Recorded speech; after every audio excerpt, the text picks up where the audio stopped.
السلام عليكم، سميتي يحيى. وقصة خويا تقدر تجيك المستمعين غريبة.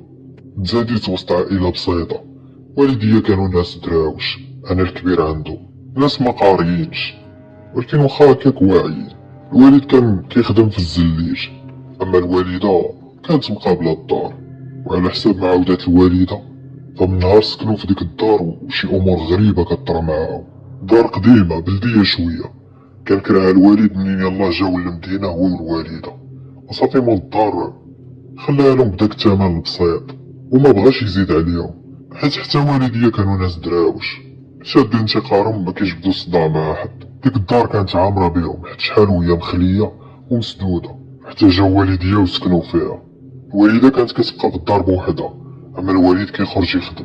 الوالدة كانت مرا ديال الدار، يعني كتقضي كاع المهام ديالها بالدار، كتعجن، كتسيق، تجفف، بحالها بحال كاع العيالات. حتى من الخبز كانت كطيبو في الدار وما كديش للفران. واحد المرة كانت حاطة القصرية قدامها في الأرض وجالسة كتعجن. وقبل ما نقولك شنو شافت اخويا، غنقولك بلي الوالدة كانت كديها عينها بزاف وكتسها، واخا تكون يلاه فاقت من النعاس كيعاود يجيها، رغم انها تزادت وكبرات في العروبية، وانتوما عارفين دوك الناس كيكونوا نشيطين. مرة كتساء على الماكلة، مرة كتخلي البوطة مشعولة. وكيف قلتلك اخويا ديك النهار كانت كتعجن، دات عينيها حتى كتبان ليها مرا داخلة عليها، ملتمة ولابسة كلشي بيض، مرا غليظة شوية، وهي تجي عندها حتى لودنها وقالت ليها شوفي هاد المرة ملي تكوني كتعجني خلي ليا شوية د الخميرة. صافي في ديك اللحظة الوالدة بحال توعات، وبقات كتقول اعوذ بالله من الشيطان الرجيم. جا الوالد في الليل عاوداتلو داكشي اللي طرا، وقال لها يمكن غير حلمتي. ولكن الوالدة بوحدها اللي كانت شاهدة على داكشي اللي وقع ليها، ما دارتش بكلام ديك المرا اللي جات لعندها، حتى غيولي داكشي ينقص ويتهز بوحدو، ماشي غير الخميرة ولكن بزاف د المواد اخرين. الوالدة كان ربي عطاها واحد الصوت اللي منقدرش نوصفو ليك، صوت زوين بزاف، خصوصا الا كانت كدير الامداح ولا الاناشيد اولا كتذكر الله. كانت فيها هاد القاعدة، ملي كتكون كتشقى ديما كتبقى تغني وكتذكر الله. ملي كانت في العروبية كانت كتغني في الاعراس، الا كان شي عرس فيه الامداح والعيالات مجموعين بيناتهم هي اللي كانت كتنشد ليهم، وكلشي كيشهد بلي صوتها زوين. كانت واحد النهار جالسة كتنشد في الدار حتى كتسمع صوت صفاق موراها، ماشي واحد ولا جوج ولكن كانوا بزاف، بحال شي مجموعة ديال الناس جالسين موراها كيصفقوا وهي كتنشد. تماك الوالدة حبسات ودارت بزربة، طلعت مع التبوريشة وتخلعات، بدات كتشم ريحة العود عندنا في الدار. صافي تماك غيبات حتى جا الوالد ولقاها مازال طايحة، تخلع عليها بزاف وداها للطبيب، وتماك عرفو بلي راها حاملة، كانت حاملة بيا. الوالدة بحال ولات فيها الخلعة وكتقول ليه نخويو ديك الدار، وهو مع كان مزير شوية في الفلوس كيقول لها نصبرو، ما غنلقاوش شي تمن بحال هداك اللي كارين بيه. وفي الاخر مسكينة ولفات، خصوصا انهم ما كانوش كيأديوها. وتماك الوالد غيبداو يطراو معاه شي حوايج غراب، وحتى هو غيتأكد بلي الدار فيها شي حاجة. واحد المرة غضربو الفيقة في الليل، كتبان له مرا خارجة من البيت اللي هما ناعسين فيه، كيقول بلي هاد المرا هادي كان باين فيها غير النصل الفوقاني، اما النصل التحتاني ديالها كان مظلم وما كانش باين. تمات غادية حتى خرجات من البيت بلا ما تحل باب لا والو. ما بغاش يخلع الوالدة خصوصا انها حاملة، وما قال لها والو. دازو ليام وتزاديت انا، من تزاديت الوالد فرح بيا بزاف، خصوصا انني كنت اول العنقود وسماني يحيى. واحد النهار وقبل ما نكمل 40 يوم، الوالد غتولي تبان له واحد المراه هزه جوج توام في يديها، الدراري باقين صغار قدي حتى هما في العمر. غتجي حتى لعندو غتقول ليه هذا مامن وهذا ميمون وهادو ولادي، وحنا ساكنين معاكم، وحنا معاكم بالله وبالشرع. الوالد تخلع بزاف ومشى جاب واحد الفقهاء وقال الوالدة راه غير بغينا نديرو شي صداقة بمناسبة زيادة يحيى، حيت ما دارو لا سبوع لا والو. الذبيحة وداكشي دارو جدي في العروبية بسميتي. مشى جاب الوالد دوك الفقهاء وبداو كيقراو القرآن، كانوا جوج وقالوا ليه راه عندك شي حاجة في هاد الدار، حنا كنقراو شي واحد كيقرا معانا، وقالوا ليه بلي هادو اللي معاك راه مسالمين وما غاديش يأذيوكم، غير هو حتى نتوما شدو تيقاركم وما تأذيوهمش.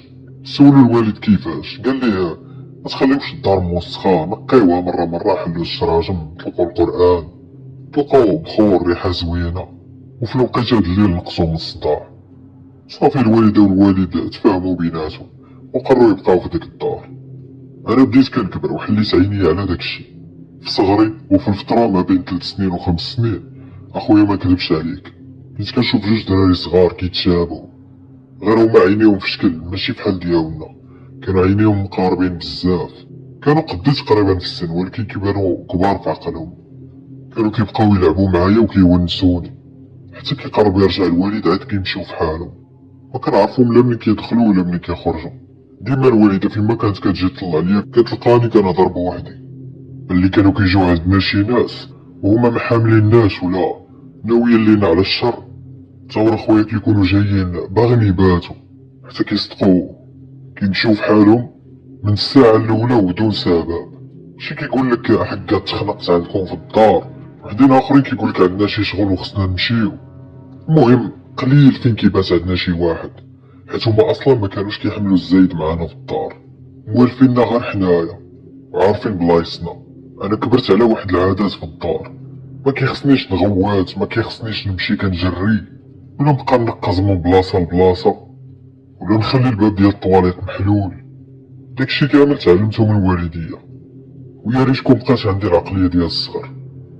ملي وليت كنكبر شوية دوك الدراري مبقاوش كيجيو لعندي، خصوصا ملي فت 6 سنين، ولاو كيجيو عندي غير في الحلم. كتعرفوا بنادم ما حدو كيكبر وكيبداو يدخلوا دوك الحراميات، حتى الا كان من قبل كيشوف شي حوايج زوينة ولا ربي مسخرلو شي واحد من مخلوقاتو باش يعاونو، ما كيبقاش داكشي بحال كيتحجب عليك بسبب الافعال ديالك، وماشي غير الافعال حتى النية ديالك وكيفاش كتفكر. داكشي علاش كنلقاو ان الناس الروحانيين كيكونوا فيهم واحد البراءة ديال الدراري الصغار. واخا هكاك الاحوال ديالنا المادية تحسنوا، الوالد زاد كبر التجارة ديالو ولاو خدامين مع جوج المعلمية. انا داك العام كنت دخلت للمدرسة، وتصور اخويا ملي كانت كتسولني استاذة واش عندك خوتك كنقول لها عندي، بحال داكشي الصغر بقى راسخ ليا في دماغي، وباقيين حتى لدابا الاشكال ديالهم بين عينيا وكيجيوني على شكل دراري صغار ماشي ناس اللي كبار. واحد المرة الوالد كان عارض على صاحبه، علم الوالدة باش توجد ليهم العشاء، وبالفعل جا الوالد وجا مع هداك صاحبه، حطات لهم الوالدة العشاء، ريحت انا معاهم، سالينا الماكلة تعشينا، هو ناض باش يغسل يديه، راجع شوية كيبان لي السيد طاح على وجهه وكيغوت وكيقول لنا رجلي كضرني بزاف. بدا كيسولو الوالد شنو طراليه، قال لي راه كلاتني شي حاجة، قال له هاد الدار هادي راه عندك فيها شي حاجة. من بعد مشى في حاله، وفي ديك الليلة بالضبط غنحلم بواحد من دوك الدراري اللي كانوا كيجيو عندي في الصار، قال لي راه خويا هو اللي عكلو حيت هفط عليه، واصلا داك الراجل غادي يشفر بواك. ملي فقت مع الاسف نسيت على ديك الحلمة، وبالفعل مورا 3 شهور داك خونا غينصب على الوالد، غيهرب ليه بالفلوس ويمشي لمدينة اخرى. تماك عاد تفكرت شنو حلمت، حيت كنت باقي صغير ما كنتش مركز بزاف مع هادشي. دازو سنين على نفس الحال وحنا مخبيين السر ديالنا اولا السر ديال ديك الدار. مولاها كيجي مرة كياخد الكرا ديالو وصافي ما كيسولنا على والو. السلوك ديالي تبدل 180 درجة، من داك الولد اللي مهدن وكيلعب غير بوحدو وجالس شاد تيقارو، الواحد اللي عنده بزاف ديال الصحاب وما كيجلسش نهائيا في الدار. والاغلبية صحابي كانوا خارجين الطريق مبليين وهما صغار، كيشفروا وكيديروا بزاف د الحوايج خايبين، وحتى انا مشيت معاهم في طريقهم. ما بقيتش نهائيا كنشوف داكشي الزوين اللي عندنا في الدار. داك السن هذا كنت باسل بزاف، كنبغي ندابز نجبد الصداع، بنادم ما دار لي والو كنمشي نحقر عليه بحكم انني كنت صحيح شويه. اللي غيجبد لينا هاد الصداع كامل هو الاستاذ ديالنا، وحنا مريحين في القسم ما علينا ما بينا حتى شويه تجبد الموضوع ديال الجن والعالم الاخر. كل واحد بدا كيعطي رايه، كاين اللي كتقول راني صبحات فيا الحنه واحد النهار والدراري كيطلعوا عليها كيقول لها راه تزوج بك شي جن، كاين اللي كيقول لك بلي الوالد ديالي مقيوس وكيطيح، كاين اللي كيقول لك واحد من عائلتي زهري وخطفوه وبغاو يجبدوا بيه الكنز. المهم كل واحد وعاود التجربه ديالو. الاستاذ بقى كيهضر معاهم حتى هو على التجربه ديالو، وهنا انا درت عند صحابي وبلا ما نحس بديت كنقول لهم بلي دارنا فيها جنون، وهادشي اللي كيقول الاستاذ كامل غير كذوب. هما راه ما كيأذيونا وما كيوصلونا بتا شي حاجه، بالعكس راه كيعاونونا ومن صغري وانا كنشوفو. واحد خونا كيسولني كيفاش كتشوفو، كيف داير الشكل ديالو، قلت ليه كيبانو بحالنا غير هما فيهم شي اختلافات بسيطة وما عندهمش مع كترة الهضرة. كانت هاديك أول مرة غنجبدو داك الموضوع، ومنين عاودت ليهم هكاك على الجنب مبقاش عندهم داك الخوف. كنا حنا 6 ديال الدراري، وكنا ديك الليلة متفقين أننا غنتلاقاو وغنكميو وغنشربو. خويا كنت تبليت من صغري، هادشي اللي كنعاود لك عليه راه يلا عندي شي 16 ولا 17 عام. بقينا كنفكرو فين غنمشيو. البلاصة اللي موالفين كنجلسو فيها ولاو كيجيو لها البوليس بزاف، حيت الكريساج كان كتر في ديك الوقيته. واحد منهم اقترح علينا واحد الخلا وقال لنا راه تماك الديور باقيين ما تبناو والبوليس ما كيوصلوش لديك البلاصه. واحد الولد من الكليكه ديالنا خو عنده تريبورتور وهو اللي وصلنا لديك البلاصه. كان عارف خو كيتعاطى داكشي وما كيدويش معاه، كيقول لي خذ راحتك وعيش حياتك. وصلنا فعلا كان غير الخلا تماك، كيبان لك الضو بعيد ديال شي دار، داخلين لتماك ومضوين غير بالبيل ديال التليفون. ديك البلاصه ما فيهاش حس بنادم ورجل مقطوعه. ريحنا بقينا مجمعين وكنضحكو، والدراري عاد جاتهم الهضره على داكشي اللي سمعناه الصباح في القيصر. واحد كيقول لهم تصوروا تخرج لنا دابا شي حاجه، اخر كيجاوبو كيقول ليه هضر على الخلا، وهما معروفين كيكونوا في الخلا. سولوني انا يحيى واش فايت شفتيهم في شي بلاصه من غير الدار؟ قلت لهم لا صراحه ما عمرني ما شفتهم. انا هاد الموضوع كان طار عليا في راسي حيت في الدار كنا كندويو عليه بزاف. صافي دوزنا ديك الليله تماك غير الضحك والنشاط، وكنا متفقين مع خونا مول التريبورتور غير جا علينا. اتصلنا بيه جا لعندنا ورجع كل واحد حدا دارو. الوالده كانت كتبدا تغوت عليا وعلى الحاله اللي كندخل فيها، اما حتى الوالد ما كانش كيسيق ليا الخبار حيت كانت كتخبي عليه. دخلتني نيشان وكنت طايخ، قالت لي دوز غسل وجهك ودخل لبيتك وغدا عاد نتفاهم معاك.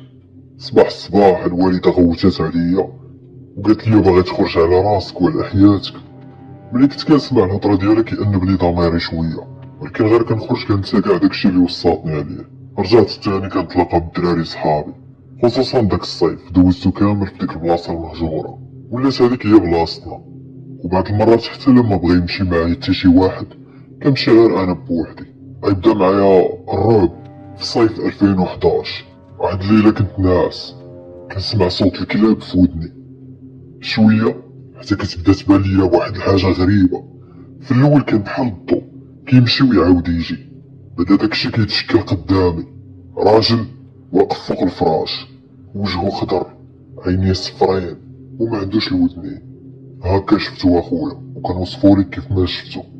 كان قرع ما عندوش شعر وحتى حوايجو ما لابسهمش، بدا كيحل فمو وهو كيزيد يوسع بحال كان باغي يقول لي شي حاجه.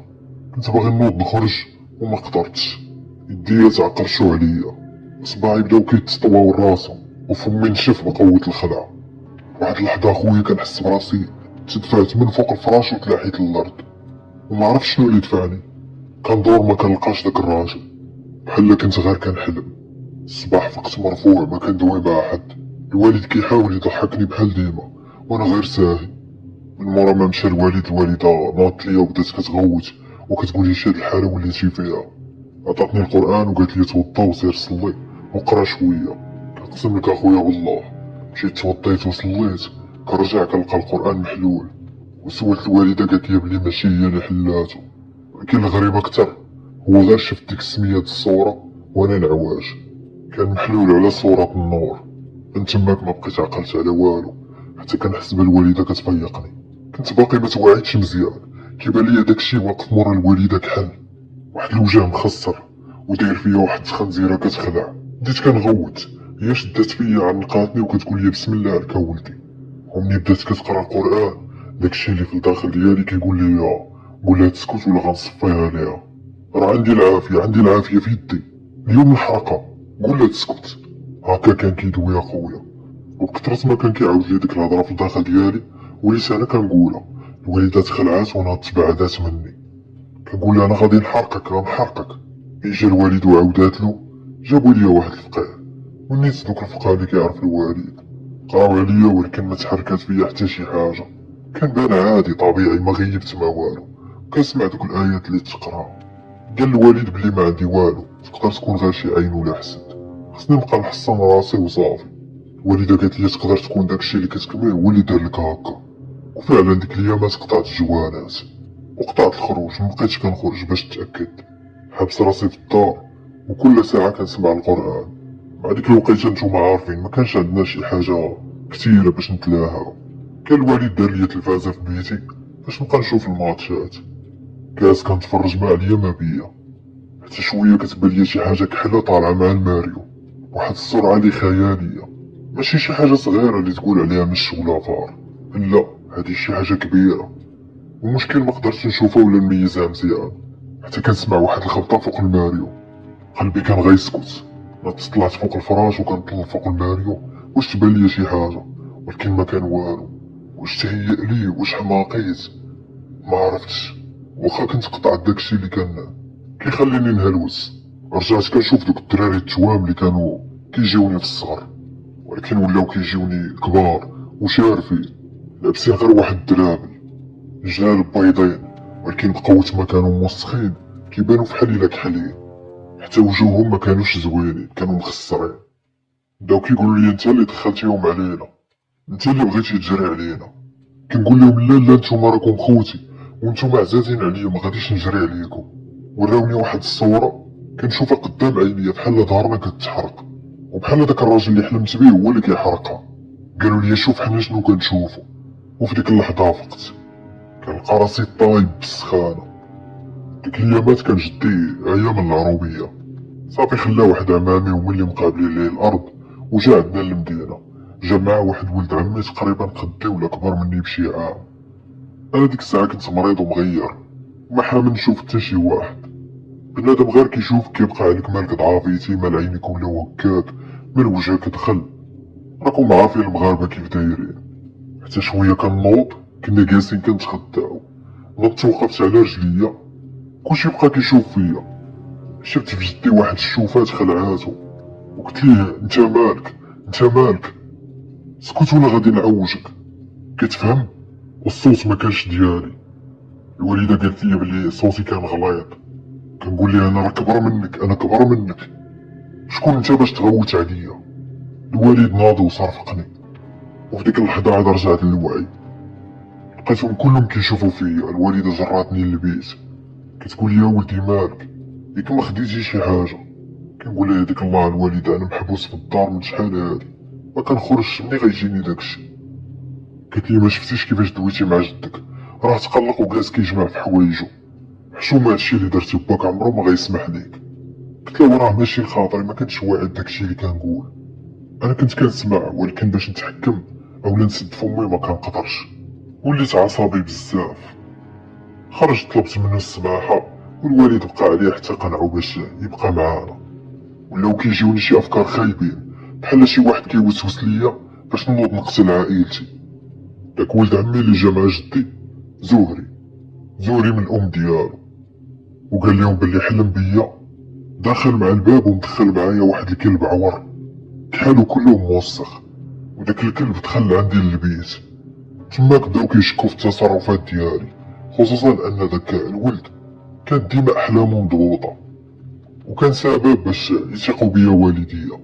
وقال لينا راه عندكم مرافقه صالحه في الدار، ولكن راهم محبوسين وخايفين اللي يخرجوا، حيت الا خرجوا غيحرقوهم. انا ما كنتش عارف شنو السبب ديال هادشي اللي واقع ليا. انا زعما كيطرا هادشي كامل علاش دوك الاحلام وداكشي اللي كنشوف. من بعد بديت الرحله ديالي من راقي لراقي، كل واحد وشنو كيقول ليا. كاين اللي كيقول لي انت زهري، وانا اصلا ما بيني وبين الزهريه غير الخير والاحسان. كاين اللي كينصحني بالصلاه، ولكن كنحاول نصلي خويا وما كنقدرش. غير كنبدا يا اما كنبطل الوضو، ولا كنبدا نعوج فمي في الايات. يا ربي تسمح لي كيفاش كنت كنقرا، راه بزاف. داكشي علاش ما بقيتش كنقرب من القران ولا كنقراه، كنحس براسي بحال اللي كندير الذنوب. كنقرا وفي نفس الوقت كنسمع تخسار الهضره، حتى كتخرج ليا شي كلمه بلا ما نشعر. الوالده ومن بعد سنين حملات بخويا الصغير، كلشي عاتبها في العائله وكيقولوا لا حتى كبر ولدك عاد نتريت ولدي حشومه عيب، ولكن هي ما كانتش مسوقه. داكشي اللي كتب عليها الله. شحال هما كيحاولوا. ولدات خويا، انا ديك الساعه باقي مريض، حيت هادشي اللي فيا غادي يطول. عام ما قريت، من بعد رجعت لقرايتي، وليت حدودي بزاف، حتى من دوك صحابي اللي كنت كنريح معاهم ما بقيتش. اصلا كل واحد وفين تفرق. مبقيناش مجموعين في قسم واحد، ولاو كيخرجوا عليا اشاعات، شي كيقول تشير، شي كيقول تسكن، وكانوا مطلعين عليا بحكم انني كنت كنعاود ليهم بلي عندنا الجن في الدار. مبقاتش عندي ديك اللياقه البدنيه، وليت كنحس براسي بحال شي راجل جارف كيجري 2 خطوات كنعيا، حتى من ظهري بحال بدا كيتقوس، بالرغم من انني كنت ولد لي رياضي وواقف على الصح. شعري بدا كيشيب وملامحي تبدلو.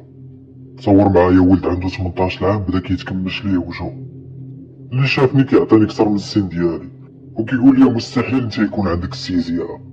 حتى من الاستاذ كنت كنصدمو، خصوصا الا كان كيهضر لينا على التاريخ ولا شي حوايج قدام طراو.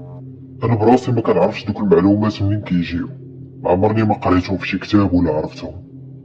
اما فاش كنا كندخلو عند الفلسفه كنت كنبقى ندوي فحال شي ملحد، كلشي ولا كيقول عليا بلي انا ما كنآمنش، وعاد ما زادو بعدو عليا.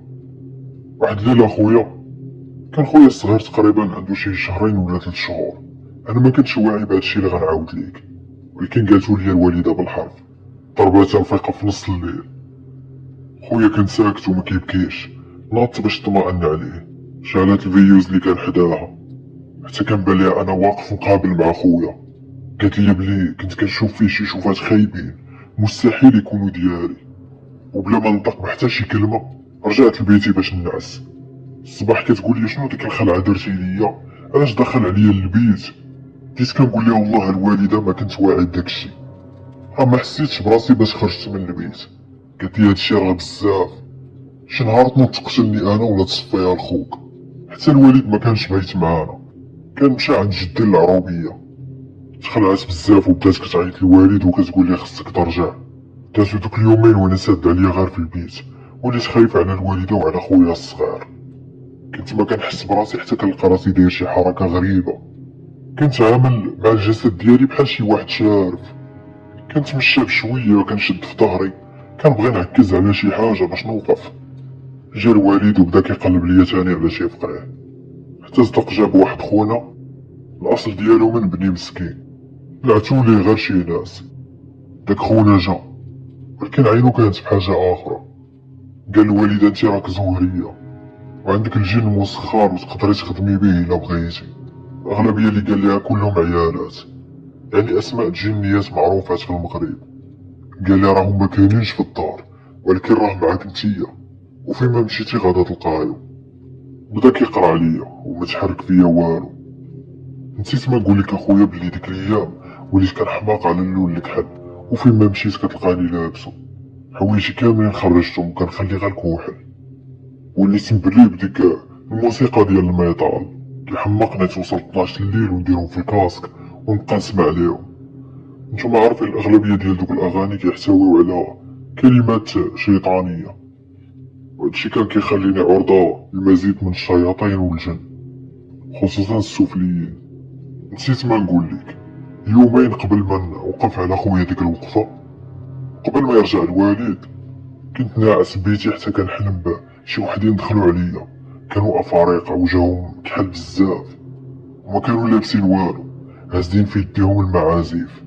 بداو كيطبلوا ويغنيو، صوتهم كان حرش، وحتى اللغه باش كيغنيو ما مفهوماش. مع بداو كيغنيو كنقولك اخويا البيت ديالي عمر، ما بقات حتى شي بلاصه، حسيت بهم دايرين بيا من كل قنت.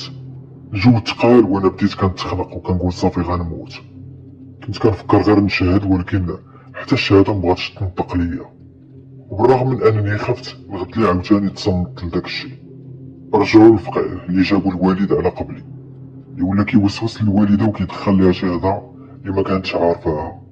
كيقول لها انت راه معاك جن صحاح، راهم يقدروا يخدموك يعاونوك فاش ما بغيتي، غادي تولي واعره يوليو عندك الفلوس، خاصك غير تفعلي الزهريه ديالك، ولا بغيتي انا نعاونك.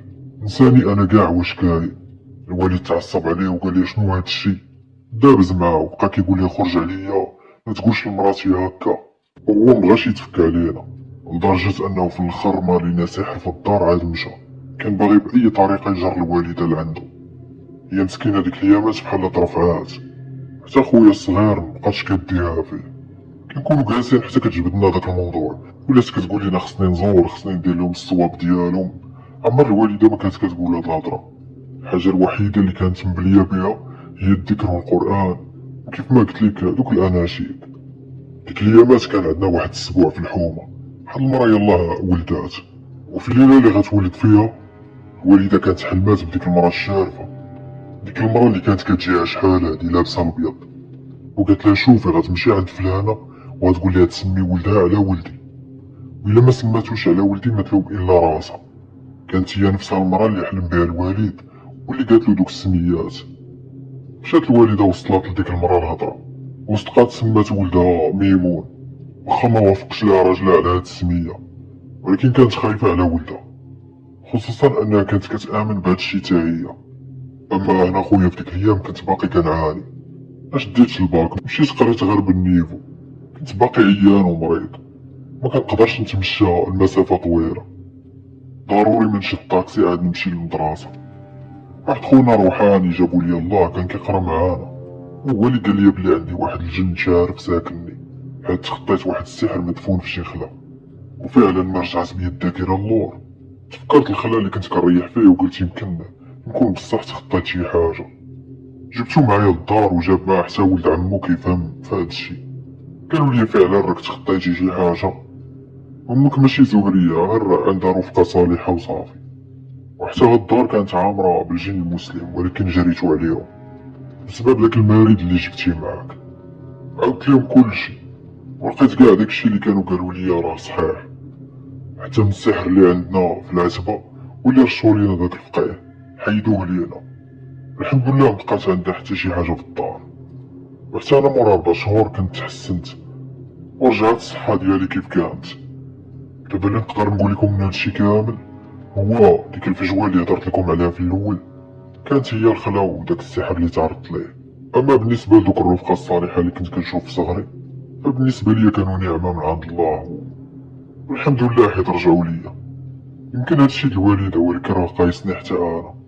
دابا خويا راه عندي 30 عام، وهادي هي قصتي اخويا، وكان